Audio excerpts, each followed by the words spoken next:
عورتوں کے معاملے میں اللہ سے ڈرو، میں تمہیں عورتوں سے نیک سلوک کی وصیت کرتا ہوں۔ مزید فرمایا اے لوگو، ایک بندے کو اللہ نے اختیار دیا کہ دنیا کو چن لے یا اسے چن لے جو اللہ کے پاس ہے، تو اس نے اسے پسند کیا جو اللہ کے پاس ہے۔ اس جملے سے حضور صلی اللہ علیہ وآلہ وسلم کا مقصد کوئی نہ سمجھا، حالانکہ ان کی اپنی ذات مراد تھی، جبکہ حضرت سیدنا صدیق اکبر رضی اللہ تعالی عنہ وہ تنہا شخص تھے جو اس جملے کو سمجھے اور زار و قطار رونے لگے اور بلند آواز سے گریہ کرتے ہوئے اٹھ کھڑے ہوئے اور نبی علیہ السلام کی بات قطع کر کے پکارنے لگے، ہمارے باپ دادا آپ پر قربان، ہماری مائیں آپ پر قربان، ہمارے بچے آپ پر قربان، ہمارے مال و دولت آپ پر قربان۔ روتے جاتے ہیں اور یہی الفاظ کہتے جاتے ہیں۔ صحابہ کرام رضوان اللہ تعالی علیہم اجمعین ناگواری سے حضرت ابوبکر صدیق رضی اللہ تعالی عنہ کی طرف دیکھنے لگے کہ انہوں نے نبی علیہ السلام کی بات کیسے کاٹی۔ اس پر نبی کریم صلی اللہ علیہ وآلہ وسلم نے حضرت ابوبکر صدیق رضی اللہ تعالی عنہ کا دفاع ان الفاظ میں فرمایا، اے لوگو، ابو بکر کو چھوڑ دو کہ تم میں سے ایسا کوئی نہیں کہ جس نے ہمارے ساتھ کوئی بھلائی کی ہو اور ہم نے اس کا بدلہ نہ دے دیا ہو، سوائے ابو بکر کے کہ اس کا بدلہ میں نہیں دے سکا، اس کا بدلہ میں نے اللہ جل شانہ پر چھوڑ دیا۔ مسجد نبوی میں کھلنے والے تمام دروازے بند کر دیے جائیں سوائے ابو بکر کے دروازے کے جو کبھی بند نہ ہوگا۔ آخر میں وصال سے پہلے مسلمانوں کے لیے آخری دعا کے طور پر ارشاد فرمایا، اللہ تمہیں ٹھکانہ دے، تمہاری حفاظت کرے، تمہاری مدد کرے، تمہاری تائید کرے۔ اور آخری بات جو ممبر سے اترنے سے پہلے امت کو مخاطب کر کے ارشاد فرمائی وہ یہ کہ اے لوگو، قیامت تک آنے والے میرے ہر ایک امتی کو میرا سلام پہنچا دینا۔ پھر آقا انعامدار فخر موجودات امام الانبیاء جناب محمد الرسول اللہ صلی اللہ علیہ وآلہ وسلم کو دوبارہ سہارے سے اٹھا کر گھر لے جایا گیا۔ اسی اثناء میں حضرت عبد الرحمن بن ابو بکر رضی اللہ تعالی عنہ خدمت اقدس میں حاضر ہوئے اور ان کے ہاتھ میں مسواک تھی۔ نبی اکرم صلی اللہ علیہ وآلہ وسلم مسواک کو دیکھنے لگے مگر شدت مرض کی وجہ سے طلب نہ کر پائے۔ سیدہ عائشہ رضی اللہ تعالی عنہا حضور اکرم صلی اللہ علیہ وآلہ وسلم کے دیکھنے سے سمجھ گئیں اور انہوں نے حضرت عبد الرحمن سے مسواک لے کر نبی علیہ السلام کے دہن مبارک میں رکھ دی، لیکن حضور اسے استعمال نہ کر پائے تو سیدہ نے حضور اکرم صلی اللہ علیہ وآلہ وسلم سے مسواک لے کر اپنے منہ میں نرم کی اور پھر حضور کے منہ میں رکھی تاکہ دہن مبارک اس سے تر رہے۔ فرماتی ہیں آخری چیز جو نبی کریم علیہ السلام کے پیٹ میں گئی وہ میرا لعاب تھا، اور یہ اللہ کا مجھ پر فضل ہی تھا کہ اس نے وصال سے قبل میرا اور نبی کریم صلی اللہ علیہ وآلہ وسلم کا لعاب دہن یکجا کر دیا۔ ام المؤمنین حضرت عائشہ صدیقہ رضی اللہ تعالی عنہا مزید ارشاد فرماتی ہیں، پھر آپ صلی اللہ علیہ وآلہ وسلم کی پیاری بیٹی سیدہ طیبہ حضرت فاطمہ الزہرا رضی اللہ تعالی عنہا تشریف لائیں اور آتے ہی رو پڑیں کہ نبی کریم صلی اللہ علیہ وآلہ وسلم اٹھ نہ سکے، کیونکہ نبی کریم صلی اللہ علیہ وآلہ وسلم کا معمول تھا کہ جب بھی فاطمہ رضی اللہ تعالی عنہا تشریف لاتی حضور کھڑے ہو کر ان کے ماتھے پر بوسہ دیتے۔ حضور نے فرمایا اے فاطمہ قریب آ جاؤ۔ پھر حضور صلی اللہ علیہ وآلہ وسلم نے ان کے کان میں کوئی بات کہی تو حضرت فاطمہ اور زیادہ رونے لگی۔ انہیں اس طرح روتا دیکھ کر حضور نے پھر فرمایا اے فاطمہ قریب آؤ۔ دوبارہ ان کے کان میں کوئی بات ارشاد فرمائی تو وہ خوش ہونے لگی۔ حضور صلی اللہ علیہ وآلہ وسلم کے وصال کے بعد میں نے سیدہ فاطمہ رضی اللہ تعالی عنہا سے پوچھا کہ وہ کیا بات تھی جس پر روئیں اور پھر خوشی کا اظہار کیا۔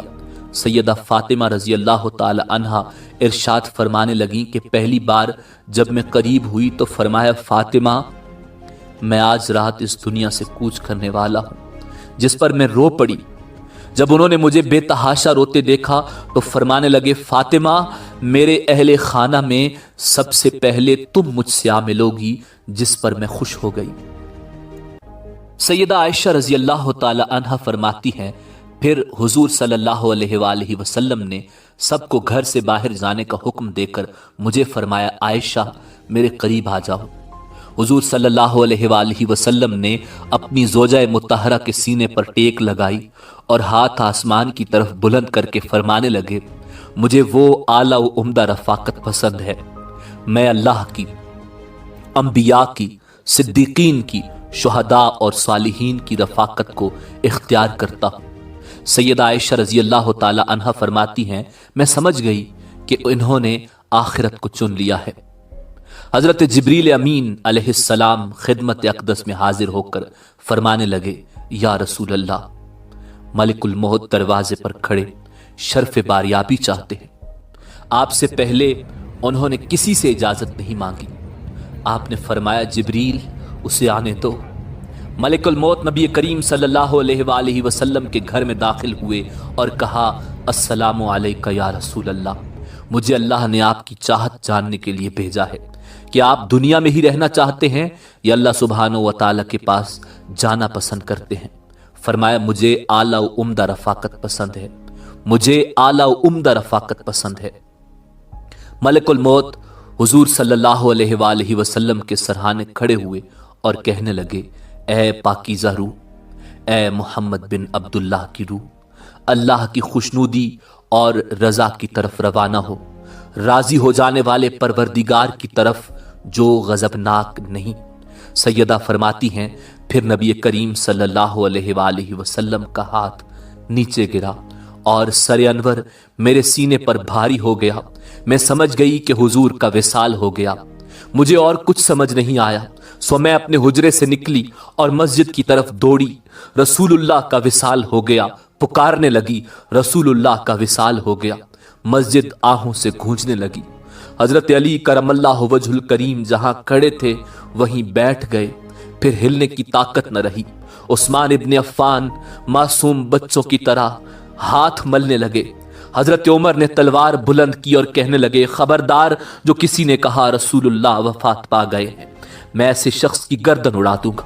میرے آقا اللہ سے ملاقات کرنے گئے ہیں، جیسے موسیٰ علیہ السلام اپنے رب سے ملاقات کو گئے تھے۔ وہ لوٹ آئیں گے، بہت جلد لوٹ آئیں گے۔ اب جو وفات کی خبر اڑائے گا میں اسے قتل کر ڈالوں گا۔ اس موقع پر سب سے زیادہ ضبط، برداشت اور صبر کرنے والی شخصیت حضرت سیدنا ابو بکر صدیق رضی اللہ تعالی عنہ کی تھی۔ آپ حجرہ نبوی میں داخل ہوئے، رحمت دو عالم کے سینہ مبارک پر سر رکھ کر رو دیے، کہہ رہے تھے، ہائے میرا پیارا دوست، ہائے میرا مخلص ساتھی، ہائے میرا محبوب، ہائے میرا نبی۔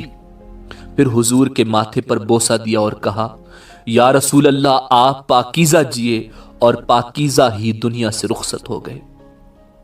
حضرت ابو بکر صدیق رضی اللہ تعالی عنہ باہر آئے اور خطبہ دیا۔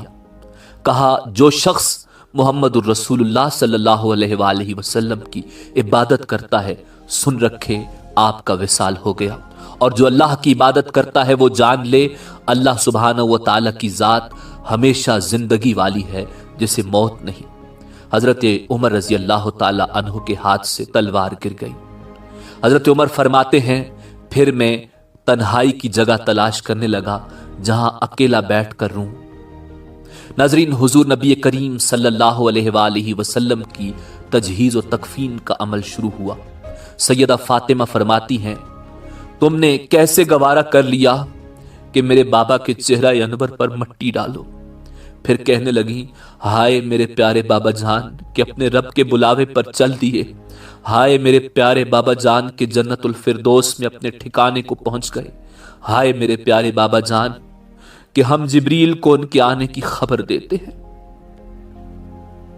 ناظرین، روایات میں آتا ہے کہ رسول اللہ صلی اللہ علیہ وآلہ وسلم کی نماز جنازہ پڑھی گئی تھی، مگر کسی نے امامت نہیں کی تھی، اس لیے کہ آپ علیہ السلام کی نماز جنازہ جماعت کے ساتھ نہیں ہوئی تھی، بلکہ لوگ گروہ در گروہ آپ صلی اللہ علیہ وآلہ وسلم کے حجرہ مبارک میں داخل ہوتے اور الگ الگ نماز پڑھ کر نکل جاتے اور حضور پر درود پڑھتے۔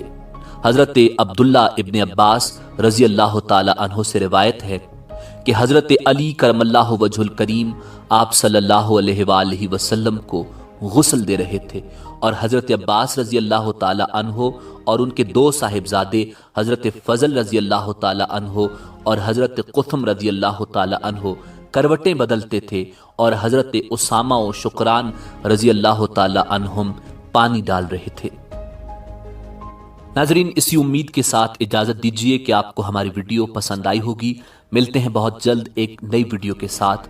اللہ رب العزت آپ کا حامی و ناصر ہو۔